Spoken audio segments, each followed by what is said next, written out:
Hey, welcome to the Dray Way. I'm glad you're here. You're gonna sit up, pull up a chair, gonna sit and listen to the show for a little while because I think I got a pretty good one. So if you haven't subscribed yet, I have no idea what you're waiting for. I have no idea. I do this every day.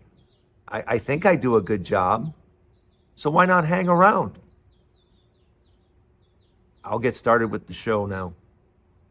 Have you pulled up your chair? Do you got something to drink? You got something to eat? You ready for the show? Good. Because I'm ready to get started.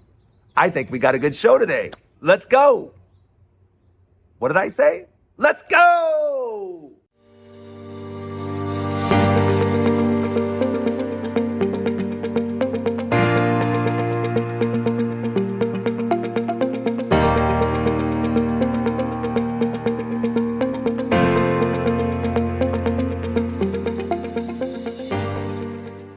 Welcome to the Dray Way. I'm glad you're here.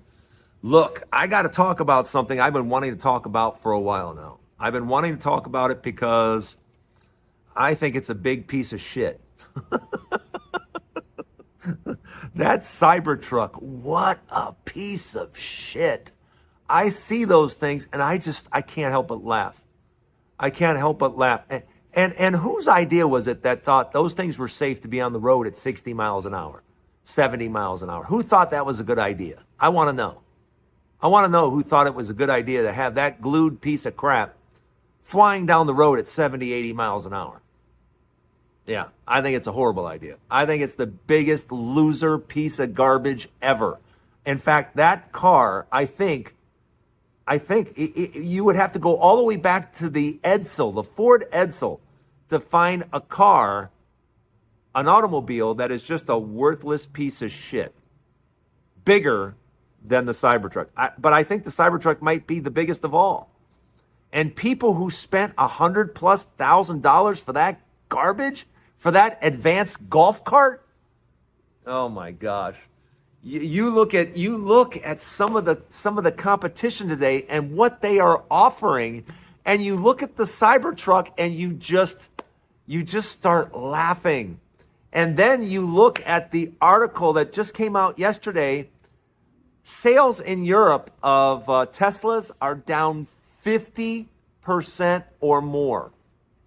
50% or more. How is that sustainable? You have EV vehicles, sales skyrocketing, and Tesla plummeting. And you have Tesla plummeting because Elon Musk has been just a total and complete tool. Yeah, I don't know. Is there a different word to describe it? I'm not sure. But yeah, he's been a complete and total tool. And now his company is first of all, he shot a rocket off the other day and that thing just spiraled and blew up. His Tesla truck is a laughingstock. There's literally thousands of them sitting unsold. Who is going to buy these things? And nobody takes them in on trade. If you want to trade in your Tesla truck, good luck. Who wants that piece of garbage? And I'm serious. In all honesty, when you see someone driving that, don't you think, or don't you notice that 99 point, I'm not going to say all the time. I'm going to say around 99.9% of the time, the person stepping out of that truck is a complete tool. Yeah. Just going based on experience. I don't know. Like I said, I'm sure it's not all of them.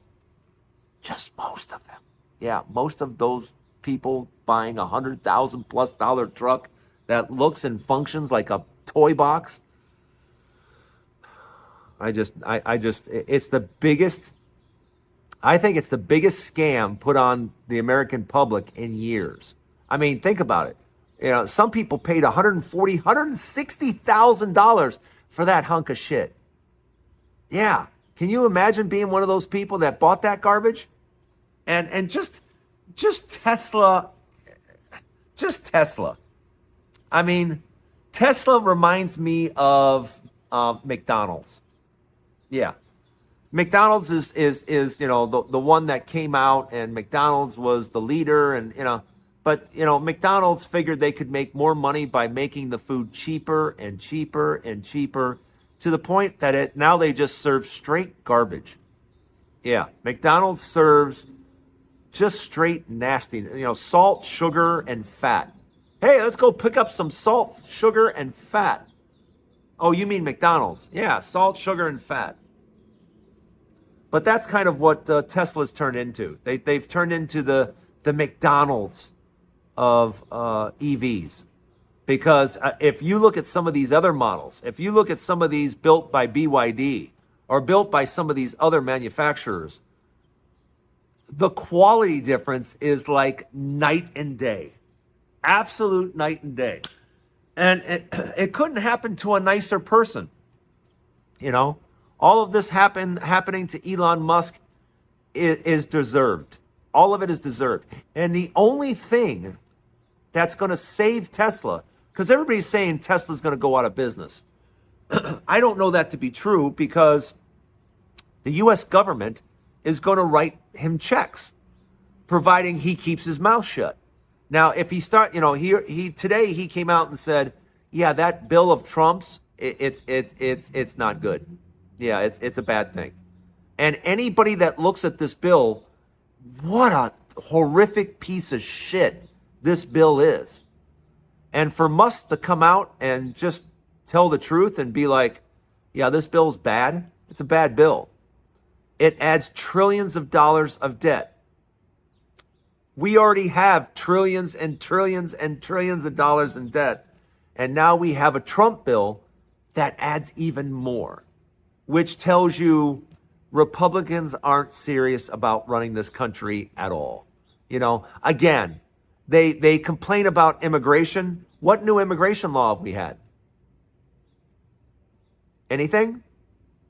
Have you even heard them talk about it? Because immigration is the biggest concern of our times. Oh my gosh, immigration is everything, Drayton. It's everything. And now that we're in office and we have the Senate, the House, the White House, we have everything, we're going to do nothing about it. Absolutely nothing. Zip, zero. Because you know why? Because when there's another election, we're going to complain about it. Yeah.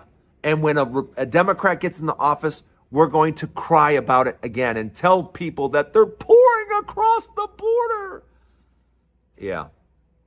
Republicans care so much about it that they've done absolutely nothing about it. Nothing.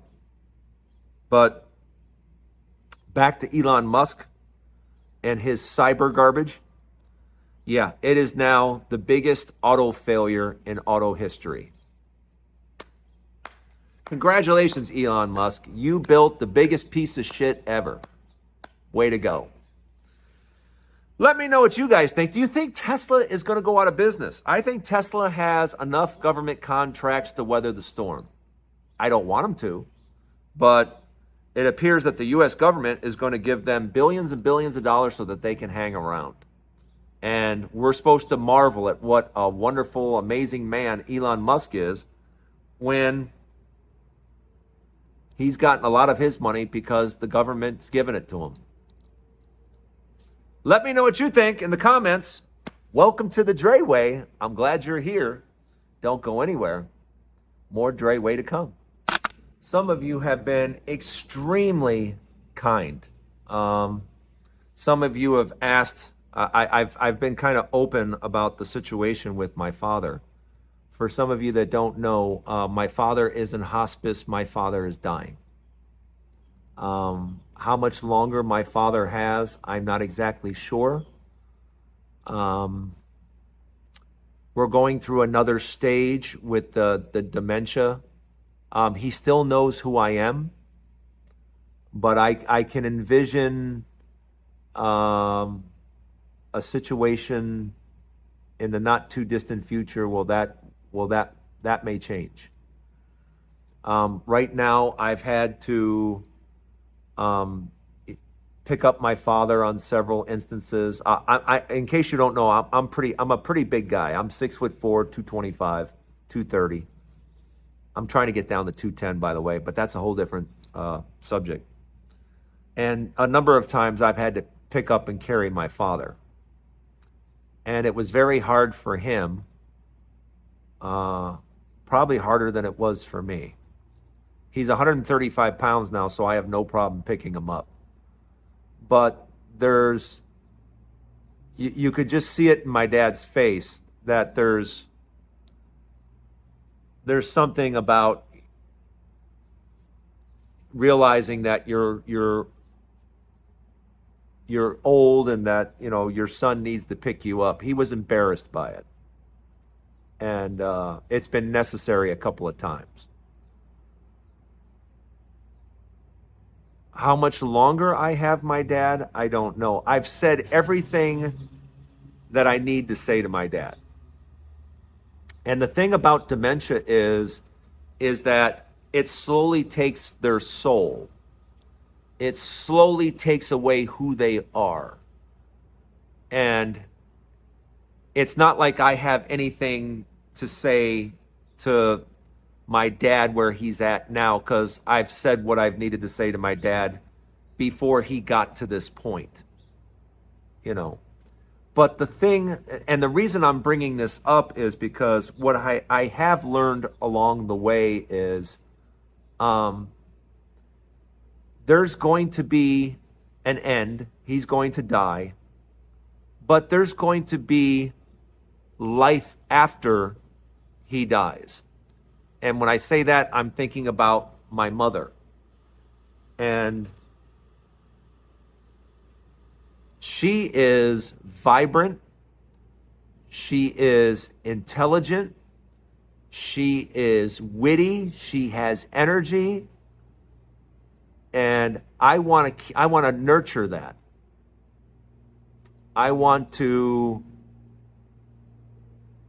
when the energy from my father goes, I want to transfer that energy into helping my mom move forward in life, because life continues. Life goes on. You know, we quickly mourn those who pass, but we wake up the next day and there's a life to contend with. You know, and if you guys have any advice, I would love to hear it. I've never had a parent die before, so I know some of you have, and if you have some good advice, I would love to hear it. If there's something I should be thinking about, I would love to hear it. Because like I said, I'm 61 years old, and I still have both my parents. And I don't know how much longer I have my dad, but I can tell you this. Last night I was sitting on the couch, and my dad looked at me and he goes, "What are you doing?" I said, "What do you mean, what am I doing?" And he said, "We could be rubbing feet right now." And I said, "Well, come on over, Pop. Let me get my shoes off. Let me get those feet done." He goes, "I'm ready, baby. I'm ready." So here I am, 61 years old, and my 85-year-old father is rubbing my feet. And yeah, it's something I'll never forget. Yeah, I'll never forget it. But anyway, let me know if you got something in the comments. I appreciate it. I have a fly flying around right now. But let me know what you think in the comments. If you got something I should be thinking about, let me know. And don't go anywhere. More Dray Way to come. Now's a great time to buy a house. You need to buy a house right now. Now's a great time. Remember that just a couple years ago? Do you remember all that? I remember it on TikTok. I remember it on social media everywhere. A couple of years ago, real estate agents would not shut up. Now's a great time to buy a house. And I was sitting there, and a lot of you will remember, I was like, no. Now is not a great time to buy a house. And by the way, all of those real estate agents 2 years ago that were claiming it's a great time to buy a house, they're all gone. They're all gone. They're in different jobs. Some went back to being waitresses. Some went back to being truck drivers. They are all gone. And guess who's left holding the bag? You are. There are some of you now that have owned a house for 2-3 years and you're like, why? Why did I do this to myself? Because renting right now, I'm a big proponent of renting. I do not ever want to own a house again under any circumstances. No, thank you. I don't want the responsibility. I don't want to take care of it. I don't know. No. Look at my head. No. As a matter of fact, I'm renting a house right now that's just under $1 million. And do you have any idea what it would cost me to own that house?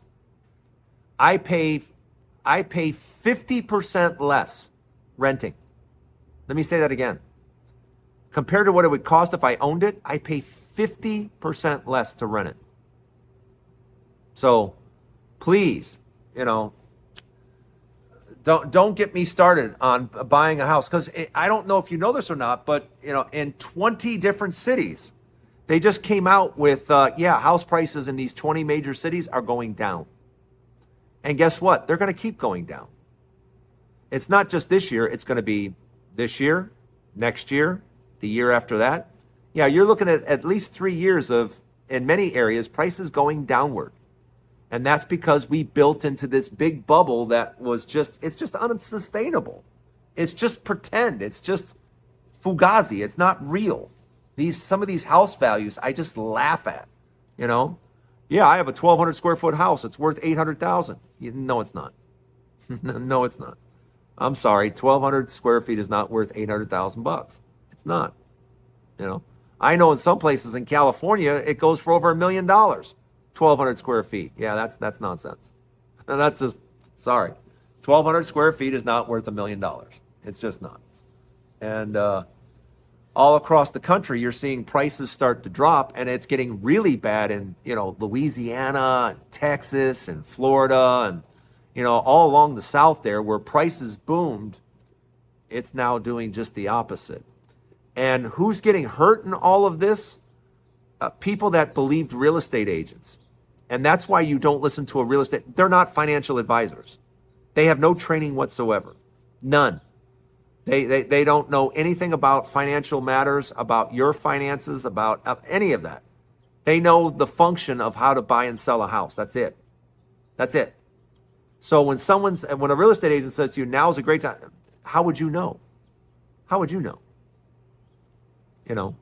How would you know? Because a lot of them that are in the business weren't even in the business in 2007. Yeah, almost 20 years ago, they weren't in business then. And they didn't see the rise and fall of real estate back then, just like the rise and fall of real estate is happening again. History is repeating itself. Imagine that. See, that's the benefit of being older. I've seen this before. For the last few years, I've been saying, we have problems. This is bad. But, you got real estate agents going, oh, no, they're building like crazy. Things are going, blah, blah, blah, blah, blah. It's all about making a commission. And now a lot of you are stuck holding the bag. If you're stuck holding the bag, if you're in a house or you have a story to tell, please share it. I might share it on the show. But that's the show for today, everybody. Thank you for stopping by. Thanks for hanging out with me. Just remember, we could do this every day. Every day you can hang out with me here on the Dray Way. Just hit the subscribe button. Have a great day, everybody. I hope to see you tomorrow. Have a great day.